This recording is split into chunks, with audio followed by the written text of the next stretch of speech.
Hi hello അസ്സലാമു അലൈക്കും welcome back. എന്തൊക്കെ വിശേഷം? എല്ലാവരും ഹാപ്പി ആയിട്ടിരിക്കാമെന്ന് വിശ്വസിക്കാം കേട്ടോ. അപ്പം ഇന്നത്തെ വീഡിയോയിൽ ഇതാ നമ്മളെ ഒരു കിച്ചണിനെ കുറിച്ചിട്ടുള്ള ഒരു റിവ്യൂ ആണ് കേട്ടോ നിങ്ങളായിട്ട് ഷെയർ ആക്കുന്നത്. അപ്പോൾ വീഡിയോ എല്ലാവരും മുഴുവനായിട്ട് കണ്ടുവെക്കുക. പുതിയതായിട്ട് ആരെങ്കിലും കാണുന്നുണ്ടെങ്കിൽ ഒന്ന് സബ്സ്ക്രൈബ് ചെയ്തിട്ട് സപ്പോർട്ട് ചെയ്യുക. അപ്പോൾ ഇതാണ് നമ്മുടെ ഒരു കിച്ചൺ വരുന്നത്. ഈ ഒരു കിച്ചണിൽ ഡീറ്റെയിൽ ആയിട്ടുള്ള വീഡിയോ നമ്മളെ ചാനലിൽ അപ്ലോഡ് ആക്കിയിട്ടുണ്ട് കേട്ടോ. അപ്പോൾ ഇതിപ്പോൾ നമ്മൾ കിച്ചണിൻ്റെ ഒരു കൗണ്ടർ ടോപ്പിനെ പറ്റിയും അതേപോലെ തന്നെ ഒരു ഗ്യാസ് അടുപ്പിനെ പറ്റിയിട്ടൊക്കെ കുറേ പേര് ചോദിച്ചിട്ടുണ്ടായിരുന്നു. അപ്പം അതിനെക്കുറിച്ചുള്ള കുറച്ച് കാര്യങ്ങളാട്ടോ ഇന്നത്തെ വീഡിയോയിൽ ഷെയർ ചെയ്യുന്നത്. അപ്പം ആദ്യം തന്നെ നമുക്ക് ഒരു കൗണ്ടർ ടോപ്പ് തന്നെ തുടങ്ങാം കേട്ടോ. കൗണ്ടർ ടോപ്പ് നമ്മൾ ചെയ്തിട്ടുള്ളത് നാനോ വൈറ്റിലാണ്. ഇതൊരു ഷോ കിച്ചൺ ഒന്നല്ല കേട്ടോ, നമ്മൾ ഇതുപോലെ ഒരു ഒറ്റ കിച്ചണായിട്ടാണ് ചെയ്തിട്ടുള്ളത്. നമ്മളെ ഡെയിലി കുക്കിങ്ങും കാര്യങ്ങളും ഒക്കെ ഇവിടെയാണ് നടക്കുന്നത്. ഇവിടെ സെപ്പറേറ്റ് ആയിട്ട് വർക്ക് ഏരിയ അങ്ങനെ ഒന്നുമില്ല. അപ്പം ആ ഒരു കിച്ചണിൽ നമ്മൾ വൈറ്റ് കൗണ്ടർ ടോപ്പ് കൊടുക്കുമ്പോൾ ആദ്യം ഒരുപാട് കൺഫ്യൂഷൻസ് ഉണ്ടായിരുന്നു. പെട്ടെന്ന് കറ പിടിക്കുകയോ അതേപോലെ തന്നെ ഇങ്ങനെ സ്ക്രാച്ച് വീഴുകയോ അങ്ങനെയൊക്കെ തോന്നിയിട്ടുണ്ടായിരുന്നു. പക്ഷേ ഈ ഒരു 2 മാസത്തെ നമ്മളൊരു ഉപയോഗം വെച്ചിട്ട് നോക്കുകയാണെങ്കിൽ അങ്ങനെ വലിയ പ്രശ്നങ്ങളൊന്നും ഇല്ല കേട്ടോ വൈറ്റ് കൗണ്ടർ ടോപ്പ് ആകുമ്പോൾ. പക്ഷേ വേറൊരു കാര്യം എന്ന് വെച്ചാൽ ഇപ്പം മഞ്ഞളിൻ്റെ കറയാലും ചായൻ്റെ കറയാലും ഒക്കെ ഇങ്ങനെ കൗണ്ടർ ടോപ്പിലായിട്ടുണ്ടെങ്കിൽ ആ ഒരു സമയത്ത് തന്നെ നമ്മൾ ക്ലീൻ ആക്കണം. ഇപ്പോൾ കുറച്ച് സമയം കഴിഞ്ഞിട്ട് നമ്മൾ ക്ലീൻ ആക്കുകയാണെങ്കിൽ ചിലപ്പം അതവിടെ അങ്ങനെ പറ്റി പിടിച്ചിരിക്കാനൊക്കെ സാധ്യത ഉണ്ട് കേട്ടോ. അപ്പം എങ്ങനെയായാലും ഒരു ടവൽ എപ്പോഴും നമ്മൾ കീപ്പ് ചെയ്യണം, ഇങ്ങനെ തുടക്കാൻ വേണ്ടിയിട്ട് മാത്രമായിട്ട്. അപ്പം അങ്ങനെയൊക്കെ നമ്മൾ മെയിൻറ്റെയിൻ ചെയ്ത് കൊണ്ടുപോവുകയാണെങ്കിൽ വലിയ പ്രശ്നങ്ങളില്ലാതെ തന്നെ നമുക്ക് കിച്ചൺ ഈ ഒരു രീതിയിൽ തന്നെ ഒരു 1 ഇയർ കഴിഞ്ഞാലും ഇതേ രീതിയിൽ തന്നെ അങ്ങനെ കൊണ്ടുപോകാൻ വേണ്ടിയിട്ട് പറ്റും കേട്ടോ.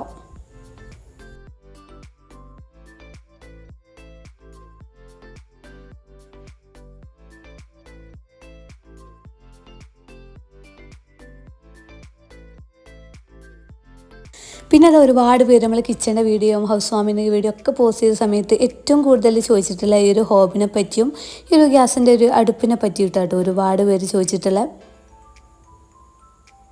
അപ്പം ഇത് ഉപയോഗിച്ചിട്ട് എങ്ങനെയുണ്ട് എന്നൊക്കെ കമൻറ്റ്സിൽ വന്നിട്ടുണ്ടായിരുന്നു. അപ്പം അന്നൊന്നും നമ്മൾ ഉപയോഗിച്ച് നോക്കിയിട്ടില്ലല്ലോ, അപ്പം അതുകൊണ്ട് ഇതിനെപ്പറ്റി പ്രത്യേകിച്ച് പറയാനൊന്നും അറിയില്ലേനി. ഈ ഒരു സ്റ്റവിനെ പറ്റിയിട്ട് പറയുകയാണെങ്കിൽ നമ്മൾ പ്യുർ ഫ്ലെയിമിൻ്റെതാണ് കേട്ടോ യൂസ് ചെയ്യുന്നത്. ഇതിൽ 3 ബർണറാണ് വരുന്നത്. ഒന്ന് ഹൈ ഫ്ലെയിമിലുള്ളത്, ഒന്ന് മീഡിയം ഫ്ലെയിം, ഒന്ന് ലോ ഫ്ലെയിം. ആ ലെവലിലാണ് കേട്ടോ നൽകിയിട്ടുള്ളത്. അപ്പോൾ മിഡിലാണ് ലോ ഫ്ലെയിമിലുള്ളത്, ഇത് മീഡിയം ഫ്ലെയിമിലുള്ളത്. അത് രണ്ടുമാണ് നമ്മൾ മെയിനായിട്ട് യൂസ് ചെയ്യൽ കേട്ടോ. പിന്നെ ഇതിൻ്റെ ഫിറ്റിങ്ങിനൊക്കെ പറ്റിയ കുറച്ച് പേര് ചോദിച്ചിട്ടുണ്ടായിരുന്നു. അത് കട്ട് ചെയ്തിട്ട് അതിൻ്റെ ലെവലിൽ തന്നെ അങ്ങനെ ഇറക്കി വെക്കലാണ്. പിന്നെ ഈ ഒരു മിഡിലുള്ള ഇതിൽ നമുക്കിങ്ങനെ തട്ടിപ്പോകുമെന്നിങ്ങനെ തോന്നിയിട്ടുണ്ടായിരുന്നു കുക്ക് ചെയ്യുന്ന സമയത്ത്. അപ്പോൾ നമ്മളെ കയ്യിലുള്ള ഏറ്റവും വലിയ പാത്രമൊക്കെ വെച്ച് നോക്കിയിട്ട് അതിനനുസരിച്ചിട്ടാണ് കേട്ടോ ഈ ഒരു ഭാഗത്തായിട്ട് അറേഞ്ച് ചെയ്തിട്ടുള്ളത്. അപ്പോൾ അങ്ങനത്തെ പ്രശ്നങ്ങളൊന്നുമില്ല. പിന്നെ ഇതിൻ്റെ ക്ലീനിങ്ങും ഒരുപാട് ഈസിയാണ്. പിന്നെ നമ്മൾ സാധാ ഗ്യാസ് അടുപ്പിനെ പോലെ തന്നെ എല്ലാ ഭാഗങ്ങളും ഊരിയിട്ട് നമുക്ക് ഈസി ആയിട്ട് ക്ലീൻ ആക്കി എടുക്കാൻ പറ്റും. പിന്നെ ഇതിൻ്റെ ഉള്ളിലായിട്ടാണ് കേട്ടോ പിന്നെ എന്തെങ്കിലുമൊക്കെ കറ പിടിച്ചിരിക്കുക. അതിങ്ങനെ വീക്ക്ലി വൺസ് ഒക്കെ ആയിട്ട് നമുക്കിങ്ങനെ നമ്മളെ കയ്യിലുള്ള എന്തെങ്കിലും ലിക്വിഡോ അല്ലെങ്കിൽ ഒക്കെ വെച്ചിട്ട് ഇതുപോലെ ബ്രഷൊക്കെ ഉപയോഗിച്ചിട്ട് അങ്ങനെ ക്ലീൻ ആക്കി എടുക്കട്ടോ. ഇതൊന്നും നമ്മൾ ഡെയിലി ചെയ്യേണ്ട ആവശ്യമൊന്നുമില്ല കേട്ടോ. ഒരു 4-5 ദിവസമൊക്കെ കൂടുമ്പോൾ ചെയ്താൽ മതിയാവും. എല്ലാത്തിൻ്റെയും ഇതുപോലെ നമുക്കിങ്ങനെ ക്ലീൻ ആക്കിയിട്ട് തിരിച്ച് സെറ്റ് ചെയ്യാൻ വേണ്ടിയിട്ട് പറ്റും.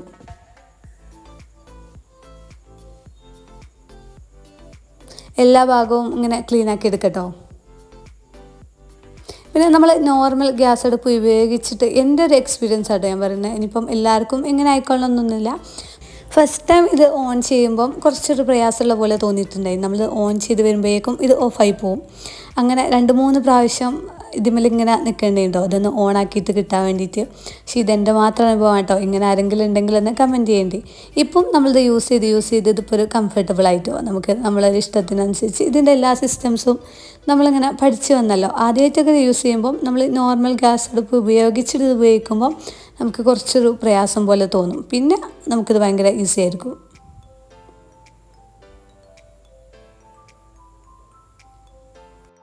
നമ്മളൊരു ഇഷ്ടത്തിനനുസരിച്ച് സ്പീഡ് കൂട്ടാനും കുറക്കാനും ഒക്കെ വേണ്ടിയിട്ട് പറ്റും. പിന്നെ ഒരു സ്റ്റവിൻ്റെ ക്ലീനിങ് എന്ന് പറഞ്ഞാൽ ഭയങ്കര ഈസിയാണ്. നമ്മളെ കയ്യിലുള്ള എന്തെങ്കിലും ലിക്വിഡ് വെച്ചിട്ട് നമുക്ക് എളുപ്പത്തിൽ ക്ലീൻ ആക്കി എടുക്കാൻ പറ്റും. പിന്നെ ഈ ഒരു ഭാഗത്ത് ഗ്ലാസ് ആയതുകൊണ്ട് തന്നെ നമുക്ക് നോർമലായിട്ട് സ്പോഞ്ചോ അങ്ങനെ എന്തെങ്കിലുമൊക്കെ ഉപയോഗിച്ചിട്ട് ക്ലീൻ ആക്കി എടുത്താൽ മതി കേട്ടോ. ഞാനിപ്പം നമ്മളെ ക്ലീനിങ് കഴിഞ്ഞതുകൊണ്ട് ജസ്റ്റ് ഒരു തുണി വെച്ചിട്ട് അങ്ങനെ തുടച്ചെടുക്കുകയാണ്.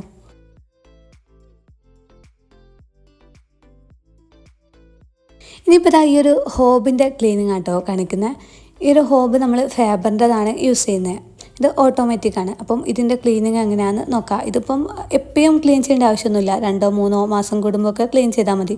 ഭയങ്കര റഫ് യൂസൊക്കെ ഉണ്ടെങ്കിൽ 1 മാസമൊക്കെ കൂടുമ്പം ക്ലീനാക്കി എടുത്താൽ മതി. ഇത് നമ്മൾ ഓഫ് ബട്ടൻ്റെ തൊട്ടടുത്തുള്ള ആരോ ഒരു 2-3 സെക്കൻഡ് നമ്മൾ കൈവിടാതെ ഇങ്ങനെ നിൽക്കുമ്പം അതിലൊരു ടൈമർ ഓണാകും. ഒരു 9 മിനിറ്റിൻ്റെ ഒരു ടൈമർ ഓണാകും കേട്ടോ. ആ ഒരു സമയം കൊണ്ട് നമ്മളെ ഉള്ളിലുള്ള എല്ലാ ഓയിലും ഹീറ്റായിട്ട് ഇതിൻ്റെ അടിഭാഗത്തായൊരു ട്രേ ഉണ്ട് കേട്ടോ. ആ ഒരു ട്രേയിലേക്ക് എത്തും. ഇതിങ്ങനെ കുറഞ്ഞ് വരും കേട്ടോ. 8 മിനിറ്റ്, 7 മിനിറ്റ്, 6 മിനിറ്റ്, അങ്ങനെ അവസാനം 1 മിനിറ്റിലെത്തുമ്പം ഇത് ഓഫായിട്ട് ഒന്നും കൂടെ റീസ്റ്റാർട്ട് ചെയ്യും. ആ ഒരു സമയത്ത് നമുക്ക് എന്താക്കാം, ആ ഒരു ട്രേ എടുത്തിട്ട് ഇത് ക്ലീൻ ആക്കി എടുക്കാൻ വേണ്ടിയിട്ട് പറ്റും. ഇതിങ്ങനെ ഒരുപാട് കാലമൊക്കെ നമ്മൾ യൂസ് ചെയ്യുന്ന സമയത്തെ ഒരുപാട് ഓയിലൊക്കെ ഉണ്ടാവുള്ളൂ, അല്ലാഞ്ഞാൽ വളരെ കുറഞ്ഞ അളവിലൊക്കെ ഉണ്ടാവുള്ളൂ. ഓട്ടോമാറ്റിക് ആയതുകൊണ്ട് തന്നെ എല്ലാ ഓയിലും ഈ ഒരു ട്രേയിലേക്ക് തന്നെ എത്തിച്ചേരും കേട്ടോ. പിന്നെ എല്ലാ ഭാഗവും നമുക്കിങ്ങനെ എടുത്തിട്ട് ക്ലീൻ ആക്കി എടുക്കാനും പറ്റും. ഈ ഒരു ഭാഗത്തായിട്ട് അങ്ങനെ 2 സ്ക്രൂ ഉണ്ട് കേട്ടോ. അതെടുത്താൽ നമുക്കിതിൻ്റെ ഉൾഭാഗം ഒക്കെ അങ്ങനെ ക്ലീൻ ചെയ്യാൻ വേണ്ടിയിട്ട് പറ്റും. അപ്പം ഇത് നമ്മൾ എടുത്തു വെക്കുന്ന സമയത്ത് ഇതിൽ കുറഞ്ഞ അളവിലാണ് കേട്ടോ ഇതുപോലെ ഇങ്ങനെ ഓയിൽ എത്തിയിട്ടുള്ളത്. നമുക്കിപ്പം ഒരുപാട് കാലമൊന്നും ആയില്ലല്ലോ, ഒരു 1.5 മാസത്തെ ഇത് നോക്കുകയാണെങ്കിൽ ഈ ഒരു അളവിൽ മാത്രമേ ഇതിലേക്ക് ഓയിൽ എത്തിയിട്ടുള്ളൂ. അപ്പോൾ ഇതിപ്പോൾ എന്തെങ്കിലും ലിക്വിഡൊക്കെ വെച്ചിട്ട് നമുക്ക് എളുപ്പത്തിൽ അങ്ങ് ക്ലീൻ ആക്കിയിട്ട് അവിടെ സെറ്റ് ചെയ്ത് വെക്കാം. പിന്നെ ഈ ഒരു ഭാഗത്തായിട്ട് ഇങ്ങനെ കുറഞ്ഞ അളവിൽ ഓയിലൊക്കെ ഉണ്ട് കേട്ടോ. അവിടെ ഇങ്ങനെ ഇതുപോലെ നന്നായിട്ട് തുടച്ചെടുക്കാം. അല്ലാതെ തന്നെ നമുക്ക് ഡെയിലി ഇവിടെ പുറം ഭാഗമൊക്കെ നല്ലോണം തുടച്ചിട്ട് നീറ്റാക്കി എടുക്കാൻ വേണ്ടിയിട്ട് പറ്റും. നമ്മൾ കുക്ക് ചെയ്യുന്ന സമയത്തൊക്കെ ഈ ഒരു ഹോബ് ഓൺ ചെയ്യുന്ന ഒരുപാട് നല്ലതാണ്. നമ്മളിപ്പോൾ മീനൊക്കെ പൊരിക്കുന്ന സമയത്തൊക്കെ ഉണ്ടാകുന്ന ആ ഒരു സ്മെല്ലും കാര്യങ്ങളും ഒന്നും പുറത്തേക്ക് പോകാതെ നിൽക്കും. അതേപോലെ തന്നെ ഒരു 2-ലൊക്കെ നമ്മൾ ഓൺ ചെയ്താൽ മതിയാവും കേട്ടോ, നമ്മളൊരു ഡെയിലി യൂസിനൊക്കെ. ഇതാ നമ്മൾ ലിക്വിഡൊക്കെ വെച്ചിട്ട് ക്ലീൻ ആക്കി എടുത്തിട്ടുണ്ട് കേട്ടോ. അങ്ങനെ ഒരുപാടൊന്നും ഇല്ലാത്തതുകൊണ്ട് തന്നെ പെട്ടെന്നൊന്ന് കഴുകി എടുക്കാനേ ഉള്ളൂ. ഇനിയിപ്പോൾ അത് തിരിച്ച് ഇവിടെ അങ്ങനെ ഫിറ്റ് ചെയ്തെടുത്തിട്ടുണ്ട്.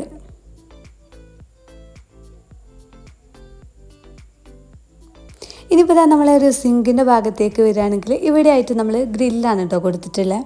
അതേപോലെ തന്നെ ഇവിടെ നമ്മൾ ഡബിൾ സിങ്കാണ് ചെയ്തിട്ടുള്ളത്. അതും സ്റ്റീലിൽ വരുന്ന സിങ്കാണ് ചെയ്തിട്ടുള്ളത്. രണ്ടും മാറി മാറി യൂസ് ചെയ്യലുണ്ട്. ഈ ഒരു സിങ്ക് നമ്മളിപ്പോൾ കിച്ചണിനോട് ചേർന്നിട്ടല്ലല്ലോ, പുറത്തേക്കായിട്ടാണ് ചെയ്തിട്ടുള്ളത്. അപ്പോൾ അതുകൊണ്ട് തന്നെ നമുക്ക് കിച്ചണിൽ ഒന്നും കൂടെ സ്പേസ് ലാഭിക്കാൻ വേണ്ടിയിട്ട് പറ്റും. പിന്നെ നമ്മൾ ഈ ഒരു കൗണ്ടർ ടോപ്പിൽ നിന്ന് കുറച്ച് അകലത്തിലായിട്ടാണ് സിങ്ക് വെച്ചിട്ടുള്ളത്. അപ്പോൾ അതുകൊണ്ട് നമുക്കൊരിക്കലും ഇവിടെ ഒരു മാറ്റിൻ്റെ ഒരു ആവശ്യം വരുന്നില്ല. സാധാരണ നമ്മൾക്ക് കിച്ചണിൽ എപ്പോഴും വാഷ് ചെയ്യുന്ന സമയത്ത് വെള്ളം ഇങ്ങനെ നിലത്തേക്ക് ആയിക്കൊണ്ടിരിക്കുമല്ലോ. പക്ഷേ ഇവിടെ നമുക്ക് അങ്ങനെ ഒരിക്കലും ഒരു മാറ്റ് യൂസ് ചെയ്യേണ്ട ഒരു ആവശ്യം വന്നിട്ടില്ല കേട്ടോ. എത്ര നമ്മൾ പാത്രങ്ങൾ കഴുകിയാലും പുറത്തേക്ക് അങ്ങനെ വെള്ളമൊന്നും എത്തി വീഴില്ല. പിന്നെ ഇത് ഒരുപാട് യൂസ്ഫുൾ ആയിട്ടുള്ളൊരു ഐറ്റമാണ് കേട്ടോ. നമ്മളിപ്പോൾ പെട്ടെന്ന് പാത്രങ്ങളൊക്കെ കഴുകിയിട്ട് ഇതിലൊക്കെ അങ്ങനെ ഇട്ട് വെച്ചാൽ നമ്മളൊരു ഇഷ്ടത്തിനനുസരിച്ചിട്ട് ഉണങ്ങിയ ശേഷം നമുക്ക് അങ്ങനെ മാറ്റി വെക്കാം. പാത്രങ്ങളൊന്നും ഇല്ലാത്ത സമയത്ത് നമ്മൾ ഇടയ്ക്കൊക്കെ പുറത്ത് കൊണ്ടുപോയിട്ട് ഒന്ന് ഉണക്കിയെടുത്താൽ മതി കേട്ടോ. അല്ലെങ്കിൽ ആ ഒരു പ്ലാസ്റ്റിക്കിൻ്റെ ഭാഗത്ത് ചെറിയൊരു വഴുവഴുപ്പൊക്കെ ഉണ്ടാവും. ഇവിടെയും നാനോ വൈറ്റ് തന്നെയാണ് കേട്ടോ നമ്മൾ ചെയ്തിട്ടുള്ളത്.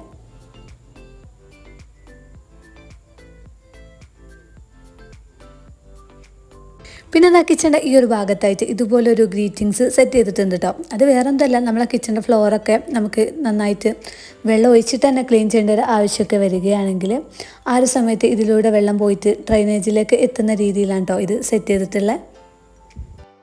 കിച്ചണിൻ്റെ ഒരു ഷെൽഫ് ഇതുപോലെ ഒന്ന് ഉള്ളോട്ടേക്കായിട്ടാണ് കേട്ടോ ചെയ്തിട്ടില്ല. അത് വേറെ ഒന്നല്ല, നമ്മൾ കുക്കിങ്ങൊക്കെ ഒന്നുകൂടി ഈസി ആക്കാൻ വേണ്ടിയിട്ട് നമ്മൾ കുക്ക് ചെയ്യുന്ന സമയത്ത് ഭയങ്കര സ്ട്രെയിറ്റ് ആയിട്ട് നിൽക്കുന്നതിന് പകരമായിട്ട് നമ്മളെ കാലൊക്കെ ഉള്ളോട്ടേക്കായിട്ട് നിന്ന് നമ്മൾ കുക്ക് ചെയ്യുകയാണെങ്കിൽ ഒന്നും കൂടെ കുക്കിങ് എളുപ്പമായിരിക്കും കേട്ടോ. അല്ലാതെ ഇങ്ങനെ സ്ട്രെയിറ്റ് ആയിട്ട് തന്നെ കൊടുത്തു വെച്ചാൽ നമുക്കിങ്ങനെ ബാക്ക് പെയിനോ അങ്ങനെ എന്തെങ്കിലുമൊക്കെ ഉണ്ടാവും. നമ്മളെപ്പോഴും യൂസ് ചെയ്യുന്ന സ്ഥലമല്ലേ. അപ്പം ഈ ഒരു രീതിയിൽ ചെയ്യുകയാണെങ്കിൽ നമുക്ക് ഒന്നും കൂടെ എളുപ്പമായിരിക്കും കേട്ടോ. അപ്പം ഇതൊക്കെയാണ് നമ്മൾ ഈ ഒരു കിച്ചൻ്റെ വിശേഷങ്ങളും കാര്യങ്ങളൊക്കെ. വീഡിയോ എല്ലാവർക്കും ഇഷ്ടമായി എന്ന് വിചാരിക്കുകയാണ് കേട്ടോ. മറ്റൊരു വീഡിയോ ആയിട്ട് നമുക്ക് വീണ്ടും കാണാം.